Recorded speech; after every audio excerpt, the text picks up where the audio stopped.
Salut tout le monde déjà. Je fais une vidéo. Hein. On est en direct? Non. Ah bah alors. Nadia, on en dirait que c'est le journal de 20h. Mais ça va être notre journaliste. Avec Attends, Rémi quand on va Bournonville, récupérer les le médias, présentateur. on mettra tous nos indépendants à la tête des médias. D'accord? Ben, bien sûr. Donc, nous, on voulait prendre la parole vite fait pour dénoncer quelque chose déjà de très grave. Et ça, c'est pas normal. Au bout de 2 ans de combat, on n'a toujours pas été fichu de mettre une plateforme en place pour toutes les personnes qui se font embarquer par la police. Et quand je dis toutes les personnes, pas simplement ceux qu'on connaît, nos camarades, mais tous ceux qui viennent, tous les militants, même ceux qui viennent de la Belgique. Pourquoi on parle de ça? Est-ce que vous savez, et heureusement que Vécu a fait un truc sur lui, sur Michael, c'est quand même un truc, ce qui se passe là, c'est incroyable. Quand est-ce qu'on va comprendre qu'on n'est plus, on n'a pas d'Union européenne apparemment? Il n'y a pas l'Europe, il n'y a pas d'Union européenne. Parce que quand vous avez un ressentissant de l'Union européenne qui se retrouve en... Comment ça s'appelle, Fatih? Alors c'est en centre de rétention administrative, là on met tous les migrants. Tous les émigrants sans papier. À partir du samedi 12, c'est passé. Et ben voilà. Passé. Donc Michael est là-bas, après je te laisse la parole, Michael est là-bas depuis le 12 décembre, d'accord? Non mais pourquoi? Et il est Parce qu'il d'origine. avait un fumigène dans son sac. Voilà. Un fumigène, hein. Et il est belge. Donc attends, je comprends pas. Et ça me fait penser à l'année dernière, à notre camarade l'espagnol, qu'ils ont voulu la raccompagner à la frontière. Donc il faut savoir, on a une frontière. Aussi en centre de rétention administrative. Voilà, donc il faut savoir. Donc moi, heureusement que j'ai ma pièce d'identité française, parce que malgré mes origines, je risque peut-être de finir là-bas. Mais c'est n'importe quoi. Et le pire, c'est que non seulement on lui a donné quand même, enfin, au bout de plus d'une semaine, un avocat commis d'office, bon, qui vaut rien. Donc heureusement, d'autres camarades, apparemment là, ces dernières nouvelles que l'on vient d'avoir, hein, d'autres personnes se sont mobilisées pour lui trouver un vrai avocat. D'accord? Mais là où je me dis, il y a un gros problème, on nous vend l'Union européenne. On nous dit qu'on n'a pas de frontières. Comment un Belge peut se retrouver en centre comme ça de sans papier? En centre de rétention administrative, là où on poste tous les migrants. Ouais, c'est ça qui est inquiétant. Il est considéré comme un migrant? Bah oui.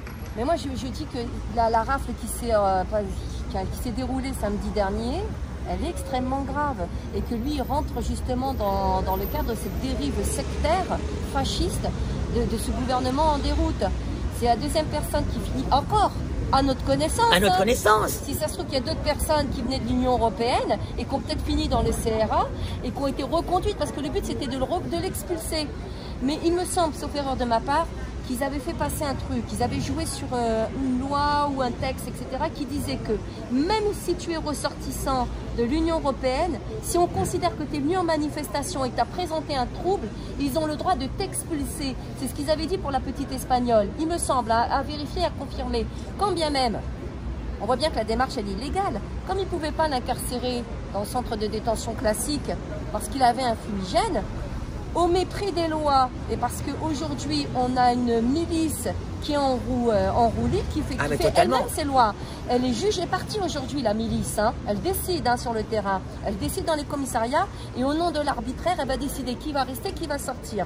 Donc, comme ils savent qu'ils sont en totale illégalité, ils se disent celui-là, on va le foutre en CRA. De toute façon, les gueux, ils ne connaissent rien à leurs droits. Parce qu'on n'est pas accompagné. Non mais attends, ça fait quand même 2 ans dans l'histoire des Gilets jaunes où on a assisté à des dérives liberticides.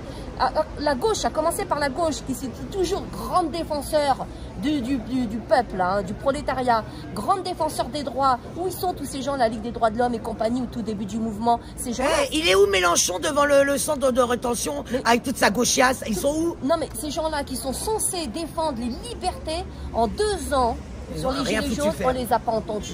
Ils ont accepté. Pourquoi? Parce que cette gauche-là, c'est l'État bourgeois.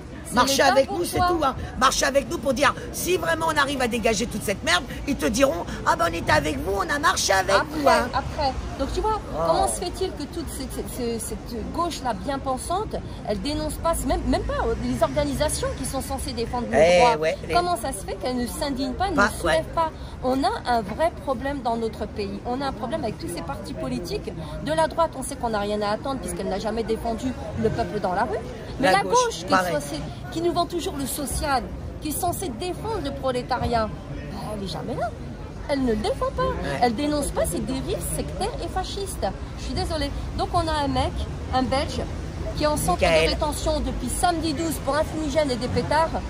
Et on a appris ça récemment grâce à Vécu, qui a fait un post à ce sujet. Sinon, on était effectivement dans l'ignorance totale. Et c'est pas normal qu'au bout de 2 ans, on n'a pas une plateforme qui vont recenser toutes les personnes, ou ne serait-ce que la famille ou les amis, te dire « Ah ben nous, on avait quelqu'un qui était dans la manif, on le retrouve plus, est-ce que vous pouvez nous aider ?» Ne serait-ce que ça.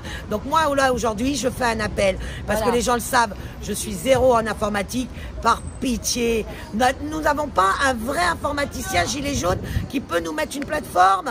Mais non, mais il n'y a pas ça. C'est incroyable quand même. Les têtes d'affiche qui sont capables de drainer. Là-bas, on voit pas c'est qui. Les têtes d'affiche qui drainent des milliers de personnes sur leur page, etc. Pourquoi à un moment, en 2 ans, hein, elles ne sont pas capables de se dire aujourd'hui, on va créer cette plateforme, ce site sur lequel on va recenser les manifestations, on va recenser les avocats qui pourront répondre aux besoins des manifestants pour protéger les manifestants. Parce que là, c'est pareil, les gens courent à droite à gauche. Tu as vu Patricia samedi qui te montrait sur sa main, elle avait noté le numéro d'un avocat, je crois. Mais il faut qu'on sécurise toutes ces personnes. Parce que les gens nous disent, ouais, mais pourquoi vous ne le faites pas vous-même? Ben, moi, j'ai pas les moyens que tu vois. Moi, j'ai pas non plus. Nous, ça fait pas longtemps qu'on s'en est les réseaux, mais moi, j'ai pas 200 000 personnes sur ma page. Et puis, je crée pas une association à droite, et puis un parti par là, et puis un truc par là, non. Alors, attention. Peut-être qu'il y aura un coup à jouer avec les syndicats gilets jaunes qui me paraît, pour le moment, du peu que j'en vois, qui me paraît proposer quelque chose de viable. Quelque chose de différent et de bien. Donc peut-être qu'on pourrait se rapprocher d'eux, de voir comment on pourrait faire pour protéger les manifestants, pour avoir effectivement un lien, sans donner l'identité des gens, parce qu'il faut respecter aussi le fait que certaines personnes ne veulent pas avoir leur identité divulguée, mais qu'on puisse savoir, il y a un gars qui est au CRA, ben, on va tout de suite le soutenir. On va le soutenir. Voilà. D'accord. Et on met la pression. Il n'est pas normal qu'aujourd'hui, on ait un ressortissant européen dans un centre de rétention administrative. Alors, comment tu me dis à moi, les sans-papiers peuvent manifester tranquillement? Ils ne sont pas interpellés et placés en centre de rétention administrative. Mais non, mais quand tu veux descendre, ah, la facho, c'est pas bien. Je suis d'accord, on n'oppose pas une population à une autre. Mais comment un ressortissant européen, il va manifester et il finit dans un centre de rétention administrative? Mais tu vois bien qu'il y a un problème dans le pays. Par contre, pour les sans-papiers, ils peuvent manifester à 5000 avec toute la France insoumise qui les soutiennent. Toute la gauche, bien sûr. Mais c'est un truc de malade quand même. Mais le petit européen, c'est pas grave. Lui, c'est pas grave. C'est normal. Et en plus, c'est normal. Mais comment ça ne choque pas cette population-là?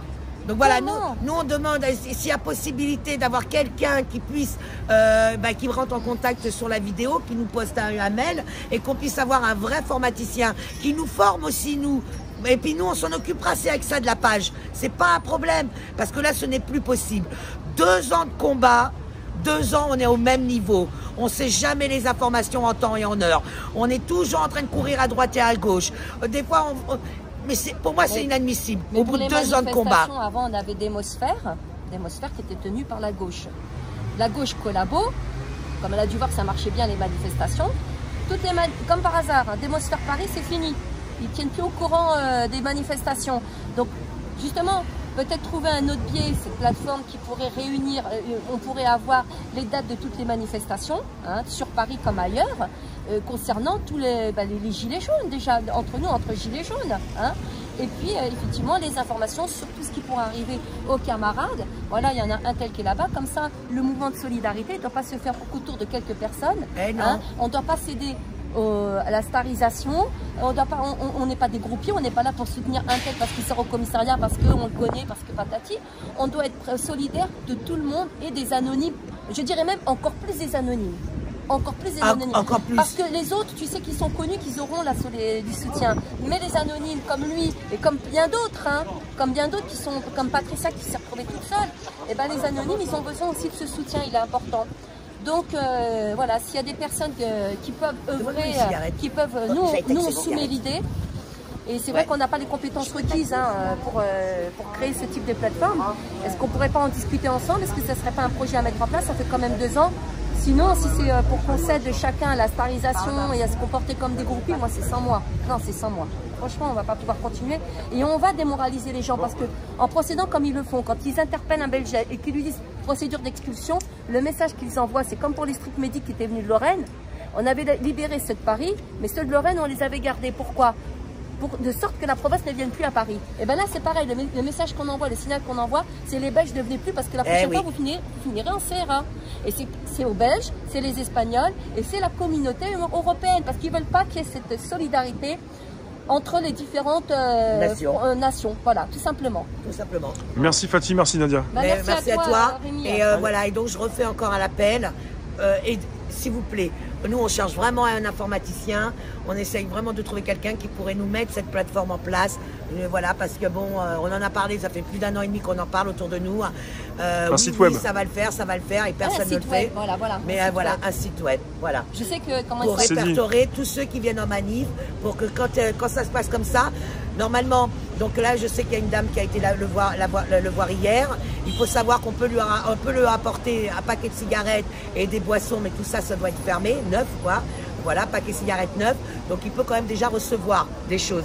Et ça, comment depuis le 12 décembre il est là-bas, on vient juste de la savoir. Pour moi c'est inadmissible. Il est encore là-bas? Il est encore là-bas? En fait, il est en détention. Il est en détention.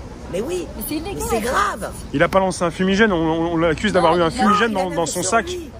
Dans son sac. C'est dès le début de la manifestation que je crois, lui, il a été interpellé, il a des fumigènes dans son sac et quelques pétards. Mais est-ce que ça justifie qu'il soit encore là-bas en centre de rétention administrative?